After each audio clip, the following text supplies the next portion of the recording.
Hi, PAX family. I'm Dorcas Cheng-Tozun, editorial director with PAX. And I'm Osheta Moore, PAX spiritual director.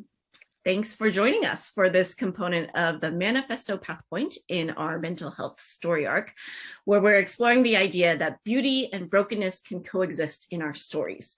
And today, Osheta and I are going to be walking through our own personal challenges with mental health and how we have seen this truth in our experiences.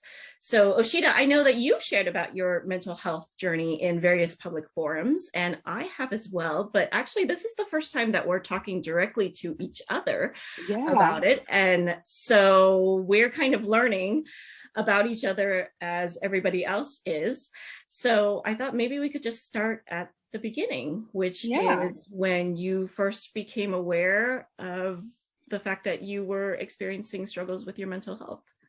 Yeah, so, it's interesting. A little bit about me is that my dad was a counselor. He has 2 master's degrees in counseling. And he worked with children he worked with the Child Protective Service, and he basically was their assessor and oversaw some of their mental health care as they were being taken from, in transition or in different spaces.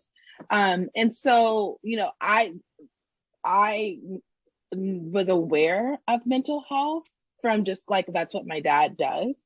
But it's one thing to study something and do it as your job, and another thing to live it and teach it to your kids. Sure. And that was an area where my dad just kind of didn't. I think there's a little bit of some stigma around being an African American family and acknowledging trauma and things like that. So and then also my godmother Missy is a therapist, and so you would think that as a young kid or even a young teen, I would have been able to pick up on some of those red flags, if you will, that I struggle with mental health. But like I said, so many stigmas. Just I'm a high functioning anxious person. So that often that often looks like perfectionism. It looks like being goal driven. It looks like all these good things. Yes. So nobody really picked up that I struggled with mental health issues. Yeah.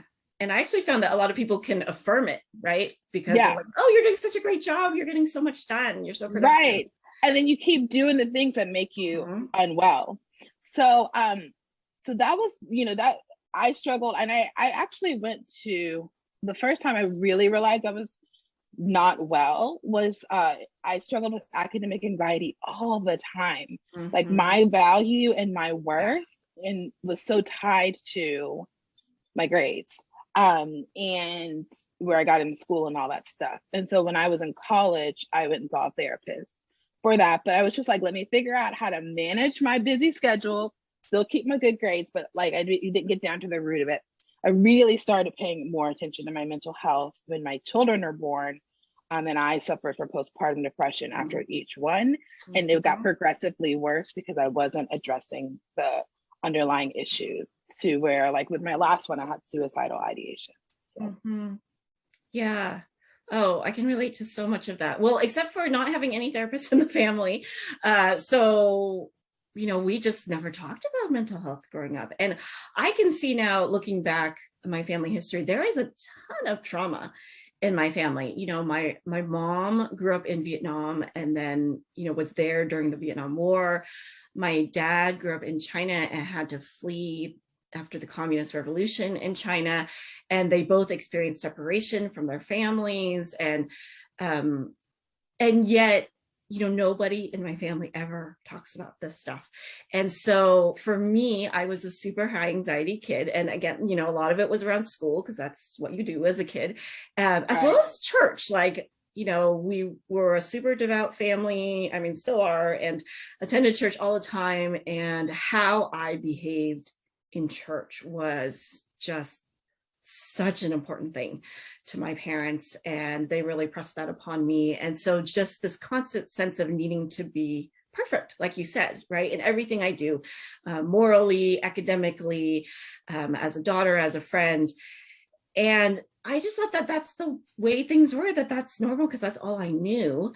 And being very high functioning, I kind of just puttered through life and was able to find a way to make it work. And my dad passed away when I was 14. So then I slid into a very deep depression, but and I knew it, but even then I was like, well, that's normal, right? Your parent dies, you get very depressed. And it really wasn't until I was a young adult, I had finished school, was working full time. And that's when I started experiencing some of the more physical symptoms, like heart palpitations, heart racing all the time. And I'd be like, okay, I'm 24. Heart palpitations are normal, right? No, they're not. No, they're not normal. Yeah, or like having insomnia, trouble sleeping. And I worked in the nonprofit sector, so there are these super intense jobs. You're always overworked, underpaid. And then I actually was working in my church, and I was 26 at the time, was working super intensively, 7 days a week, most weeknights and weekends. And I wasn't even a pastor. I was like on the bottom rung of the totem pole of the church staff. And somehow I still found a way to work really, really hard. And nobody stopped me that I worked with. They all were like, wow, amazing team player, And then I woke up one day, went to work, and I sat at my desk and I physically was unable to work. Like all I could do was turn on my computer, and then I just sat there. I didn't even have the energy to pick up the phone, could do nothing except just sit there and stare at my computer screen. And finally, I think I was sitting there for maybe 10 minutes. And then finally a coworker walked by and just asked me, how are you doing? He didn't even notice anything was wrong. He was like, how are you? And as soon as he said that, I just burst into tears and just could not stop crying. And so then they sent me home. And that actually happened again the next day. I tried to go to work, just sat there. Somebody asked me how I was doing, burst into tears again. And so at that point, it was very clear to me, oh, this is not normal. This is not okay. Yeah, I seriously need help. And so then I ended up quitting my job, and for almost 5 months did nothing except lie in bed and go see a therapist. And just did not understand, how much I had run myself down, how much I had let my anxiety, which then led to depression, because the two are so very closely linked. How I just kind of let it take over and make all the decisions for me on how I was going to operate. That's, I'm glad that you brought up that church can be a huge trigger, and even like our theological framework can sort of reinforce some of our mental illness, because I don't think I was taught about holiness as a very invitational thing that draws me closer to God, that actually is me experiencing or shalom. I was never taught of holiness from a positive perspective. I was taught be perfect for I am perfect, and I was taught holiness as there's this standard that you will never really meet because we're human and there's sin in the world and you'll never meet it, but you have to try really, really hard. Exactly. Yes. And so it's just but then it's we sing songs like Amazing Grace or things like that. And it's just I don't understand that. And so for me, a huge part of my healing is rethinking, doing some work around rethinking my picture of God and my picture of myself, and really what does it mean to follow Jesus? Does my discipleship, is my discipleship life-giving? Does it make me into who God wants me to be, or does it cause me to strive and to just become sicker? So I feel like so many of us are taught that in our churches, right? It's not only be like Jesus, but it's almost like be Jesus, in every possible way that you can. And weakness is completely unacceptable. Needing to take a break is unacceptable. Saying no is unacceptable, because you just got to give until you are nothing. And that is the way of Christ, and I think that is unhealthy for anybody, and especially for those of us who struggle with mental health. I mean, that is just asking so much of us, to the point where I just, some form of burnout or meltdown, it's just inevitable. And then the thing is too, and I don't know if you experienced this or if you worried about this, Dorcas, because I know I did when I was suicidal after my third. My pastor and the associate pastor, who was a woman in my church, actually like physically came over to my home the day that I was just at the end of my rope and like really ready to give up. And I had a lot of shame just even having them there, because they were calling my doctor, they were setting up therapy appointments, they were helping my husband with resources. Like they were coming in and like really like practically like saying, like meeting me in my postpartum depression. But the whole time I'm worried, oh, they'll never let me lead in church now, or now they're going to think I'm damaged, or every time they talk to me, they're just going to remember this. And it's like, I'm glad we're having this conversation as two women who love Jesus, who are saying you can love Jesus and have a therapist too. Like you can love Jesus and have meds. Like those, like my discipleship is not lesser, or I'm not damaged. I'm just responding in this intersectional body as a woman of color in a world that like is really fine-tuned to white supremacy and colonization. And unfortunately that seeps into our church structures and our discipleship.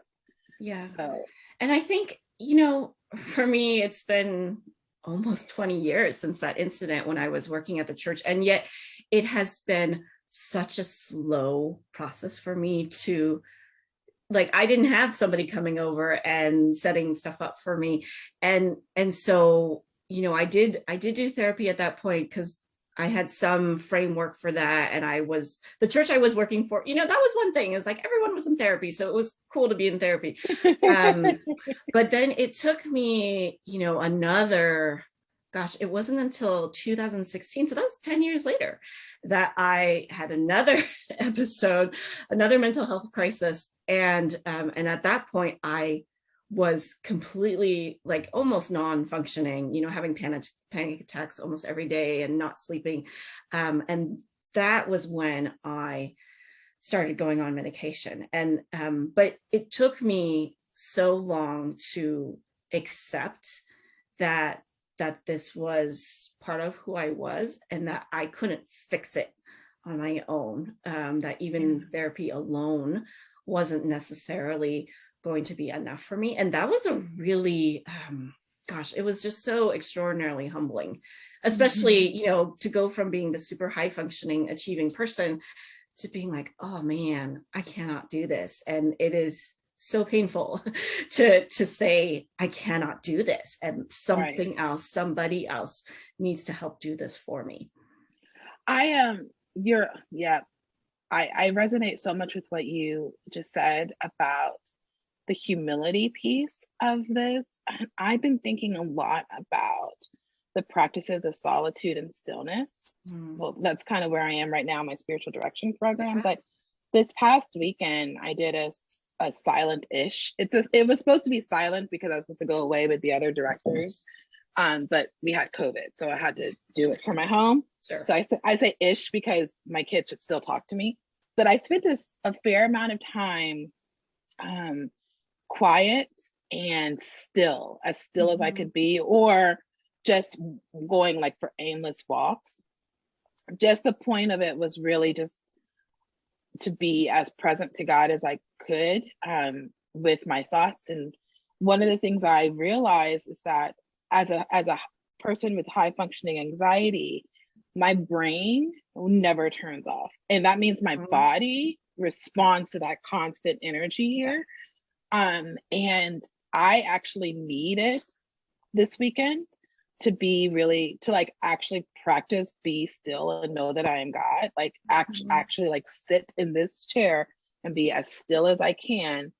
And just allow myself to just think in front of God, and just like have such a gracious, like, this is just how my brain works. approach to my mental health. And I think that what I appreciate about your story, just like, I was just thinking like, wow, you had 5 months where you forced yourself to be still, and even like, and then you also have people to come around you to like remind you and help you with that. But that stillness piece is incredibly humbling, because then it's like, I'm not doing anything. Like, I'm not contributing. I'm not contributing. I'm not, like, I'm not even like doing this thing in order to like write a sermon about it, or in order to like write a devotion about it or anything. I'm just doing this. And I think that that's a huge part of my mental health journey. It's just separating my identity from what I do.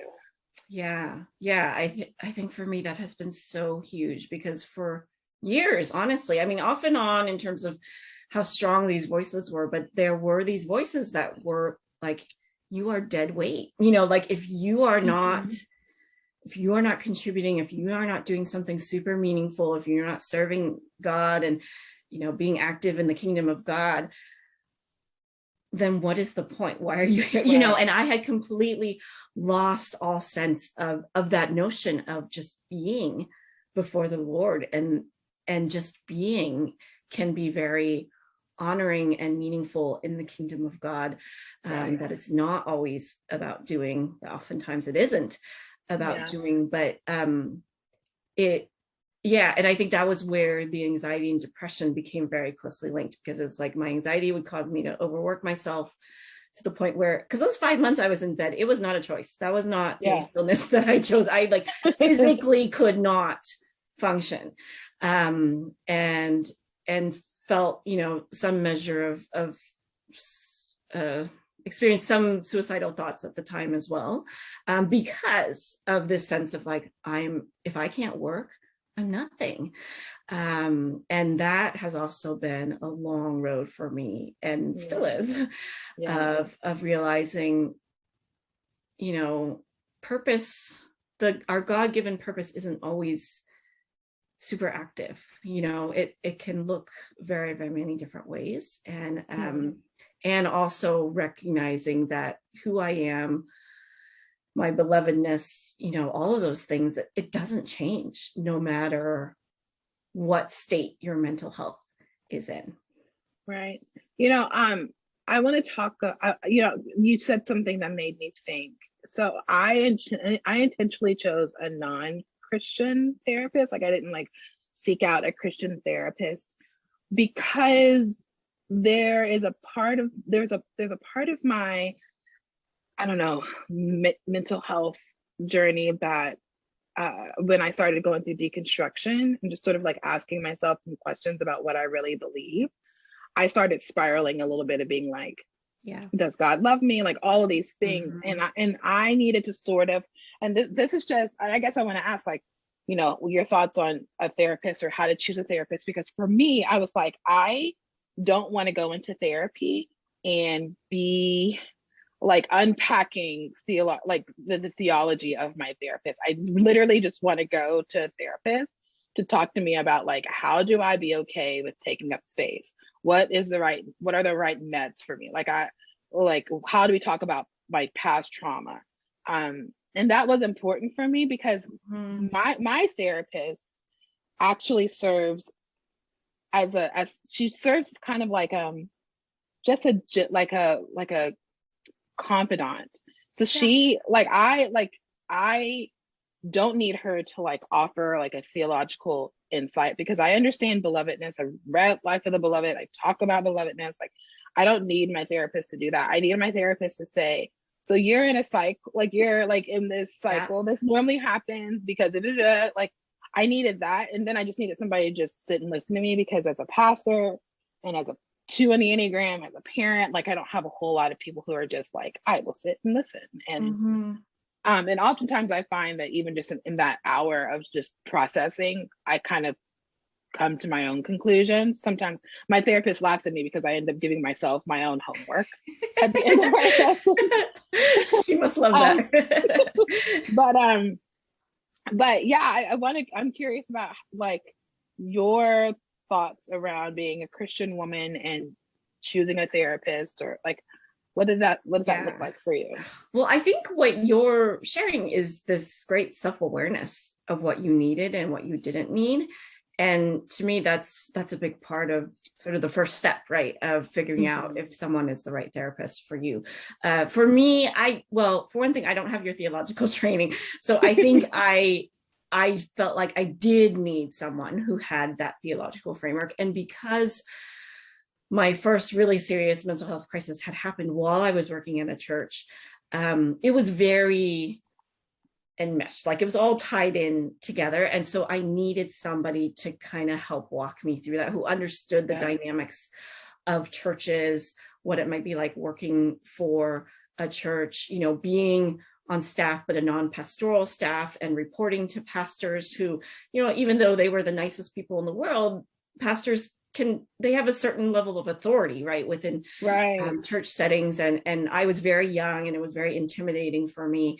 And so I remember actually going online. So thank God for online, you know, directories now, right, where you can find therapists. I have no idea how people did it before the internet. And I was specifically looking for, I was looking for an Asian American woman. Because I knew there was some family cultural stuff in there too that I needed to unpack. And then I found this woman, she's a Japanese American woman, and she was listing her areas of expertise. And one of the things she had listed was spiritual abuse. And I was like, oh, and I think that actually may have been the first time that I encountered that phrase.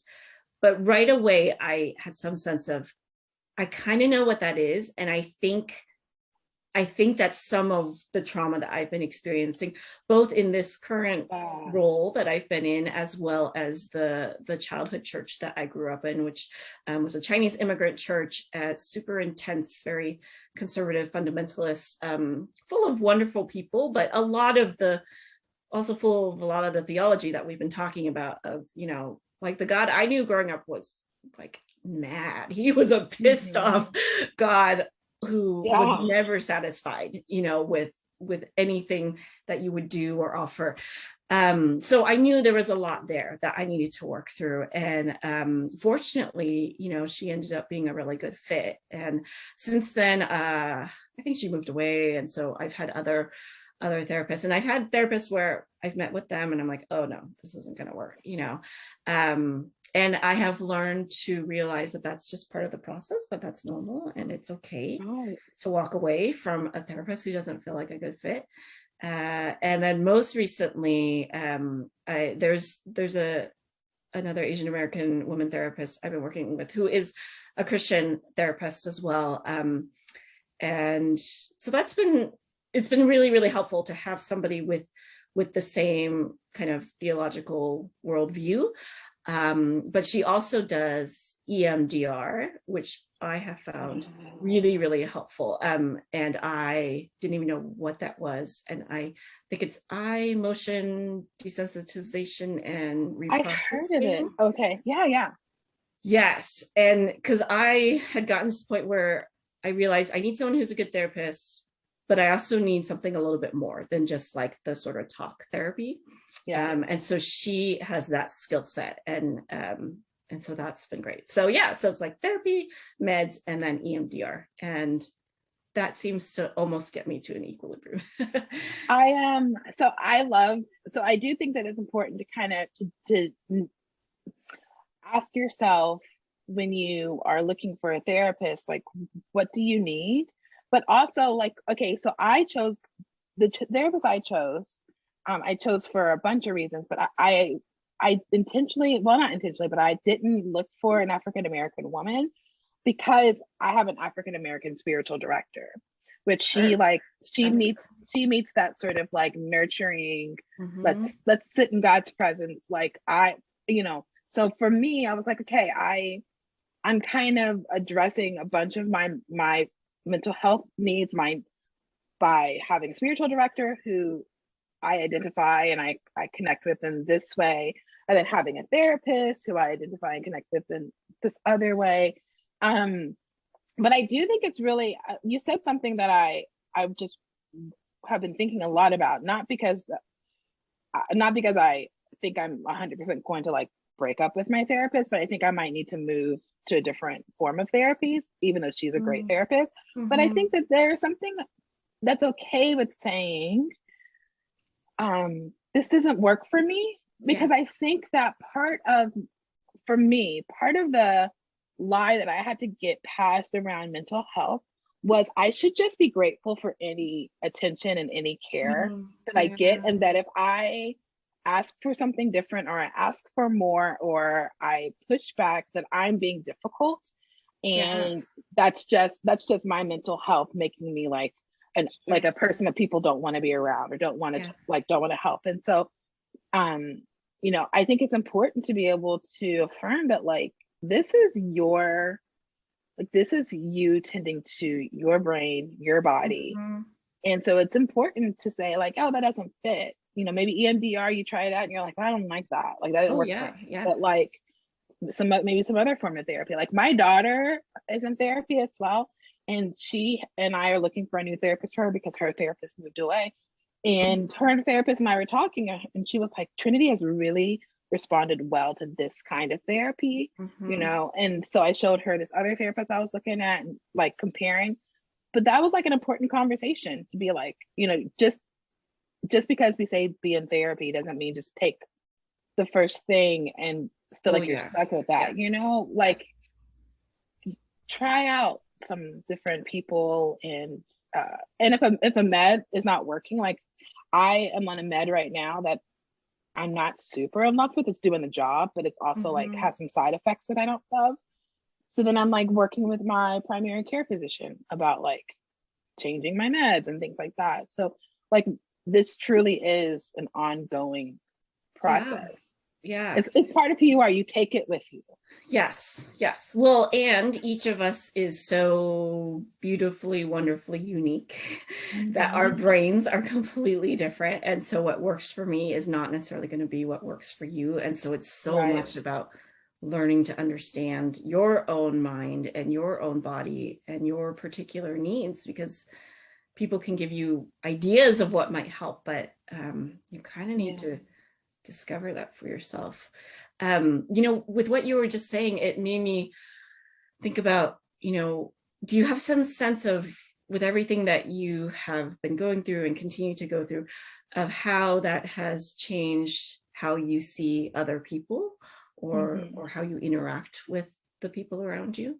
So one of the biggest shifts for me around mental health wasn't my own discovery about myself, but when we were in Boston, we would take our kids to this thing called Friday Night Fun Night. And it was at this big like landmark church in Boston. And there were oftentimes homeless people experiencing homelessness outside, like on the steps of the church, you know. And so we would often walk past them to drop our kids off to Fun Night.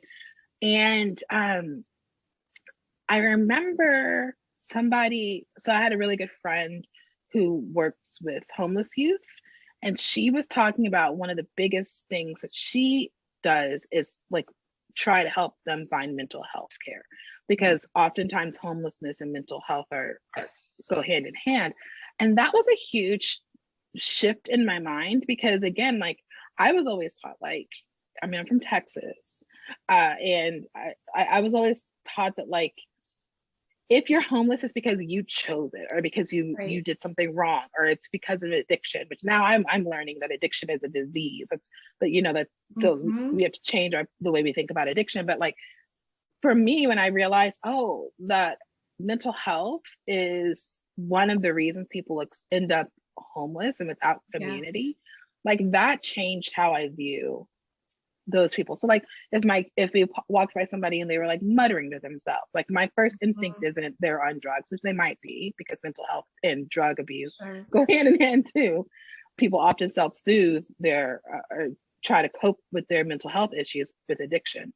But you know, thinking, wow, they are experiencing some form of mental illness, that has given me such a empathy. And so that's one kind of aha I had But then the other thing is like, you know, I I don't know about you, but like because I had such academic anxiety and I struggled so much with my parenting, I've just kind of swung to the other degree. And I'm just kind of like, I don't care what grade, like I want you to pass. I want you to be able to go to good schools. Right. But like if you come home with an A or a C, like I still love you.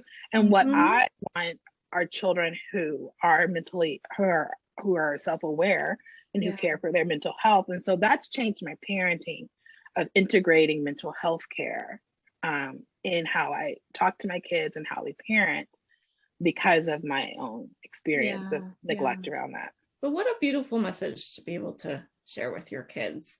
My kids aren't old enough to have grades yet, but I mean, I certainly think about that a lot, you know. So my older son is 9, and he's already at 9 struggled with a lot of anxiety and has been in therapy.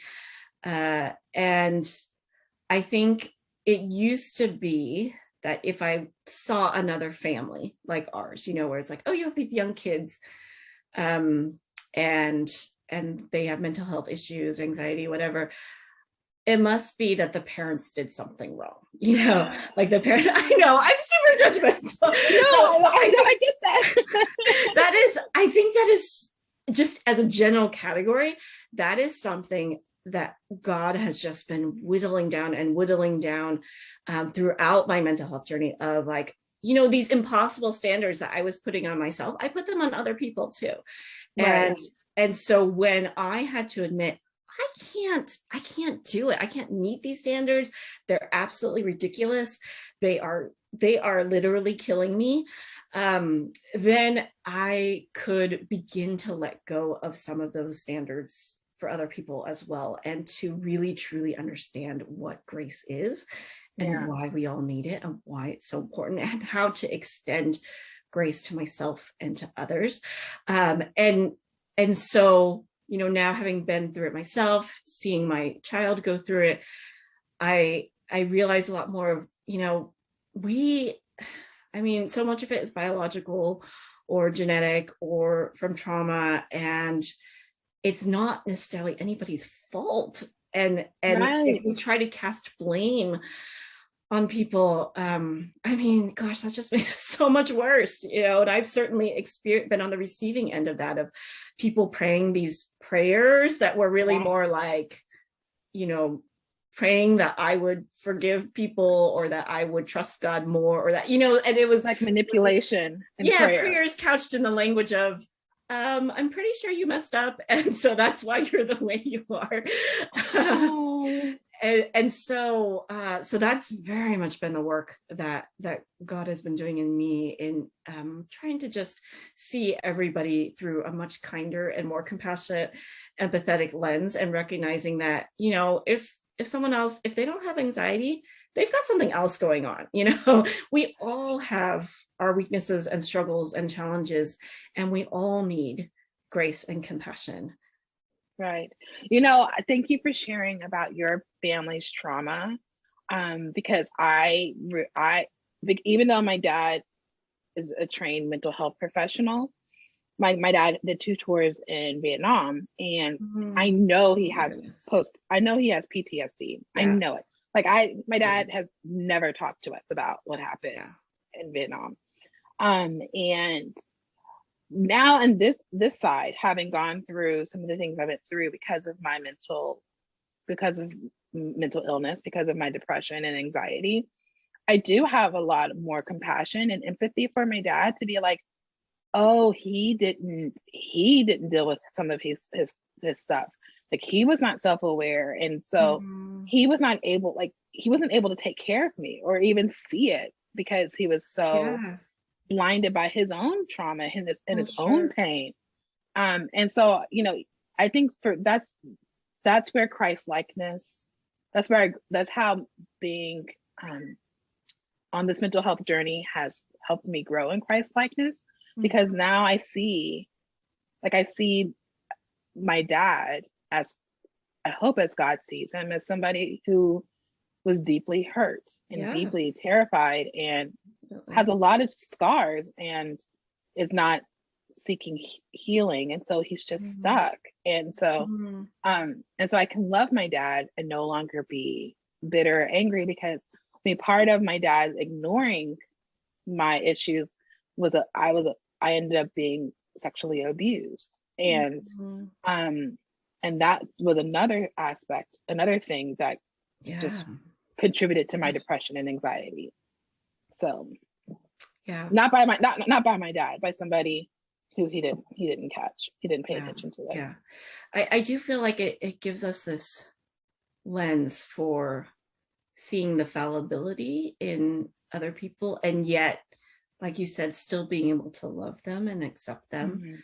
And I almost feel like I have a more kind of holistic picture of what people are like, you know. So yeah, my parents went through a lot of trauma and they never talked about it, and my mom still doesn't talk about it, and my mom still doesn't understand why I think I have anxiety, or, you know, I mean, it's not a conversation that we can have.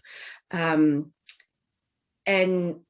yet, you know, to be able to take all of it together, and you know, these are the things, these are your strengths, these are your challenges, and that's the totality of who you are, and that is a beautiful person that God created you to be. And I'm not just talking about my mom, but, you know, I think anybody, that it's giving, I think God has really opened me up to recognizing that there's this holistic picture of people, and there's this depth to people, that there's always more to the story of somebody, and if somebody's acting in a certain way or struggling in a certain way, there's always a story behind it. And until I know that story, it is not it's not something that I can judge or evaluate or even necessarily pretend to understand.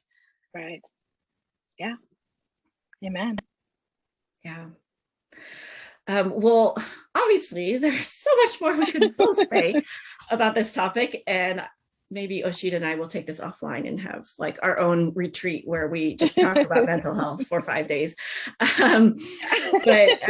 But hopefully you've seen from this conversation that our mental health journeys have very much transformed us, have become integral to who we are and how we live. And I hope that this brief glimpse into our experiences will empower you, no matter where you're at, no matter how you're feeling, what you're struggling with, but will empower you to explore this topic of mental health, what it means to you, what it means to the people you love, and to those in your community. And I really believe that the more we can cultivate these kinds of open, vulnerable, authentic conversations about mental health, the stronger and the healthier that we can be as individuals and as communities. Osheta, would you mind closing us out with a brief blessing? Sure. So as I mentioned, you know, part of my parenting philosophy has been to help my kids grow in their mental health awareness. And one of the things that we do is I allow them to take mental health days. And I posted this on social media, and like a lot of people responded to it. But you know, that my encouragement, if there's like one thing I would say at the end to sort of wrap all this up, Dorcas, is like, don't let it get to that place where you cannot function, and your body is your body shuts down, tells you, I cannot anymore. I've been sick, like I've just been sick in different ways for the past month and a half. And I was talking to my spiritual director over the weekend, and I was like, my body is telling me that I need to rest. Like, and our minds tell us that too. And so one of the things that I do with my kids is I allow them to take a mental health day, and I budgeted mental health days. My daughter and I are taking a mental health retreat this summer together. We're going away. And so, you know, and in the church, we use this word Sabbath. The concept is similar. It's this idea of intentionally stopping, being still, doing things that allow us to feel fully human, and that are separate from our work, that makes us just kind of settle into our belovedness apart from what we produce. So I want to read a blessing over our mental health days, because I guess maybe, you know, we're both in therapists, or our therapist gives us homework. So I guess maybe the homework as the spiritual director would be Plan a mental health day over the next 3 months. Pick a time, and make that a day where you pay attention to your mind, body, and soul. So I'm just going to pray this blessing over us. And it's from this book called Ordinary Blessings by Metta Herrick Carlson. So, for taking a mental health day, it is a necessary luxury to admit silently and aloud, I need a day. To believe that the world will keep turning while I find the surface and catch my breath again. I cannot control the drumbeat of many things, but I can retreat from the noise. To hear my own rhythm, to notice the fullness of my being, the landmarks of my person, the muscles strained or forgotten in the hustle and striving. Bless the bosses and the lovers and friends who encourage this care. Bless the ones who hold power and set an example. Bless the ones who speak up and work change on behalf of those with too much to lose in honoring themselves. It is a necessary luxury to return to myself. When I can admit this silently and aloud, I need help to build a world where everyone can. Amen. That's beautiful. Thanks for sharing, Osheta. And thanks for having this conversation with me. And thank really you good. To all of you for joining us and listening in. And we hope to continue the conversation with you as well. Take care. Bye, everyone.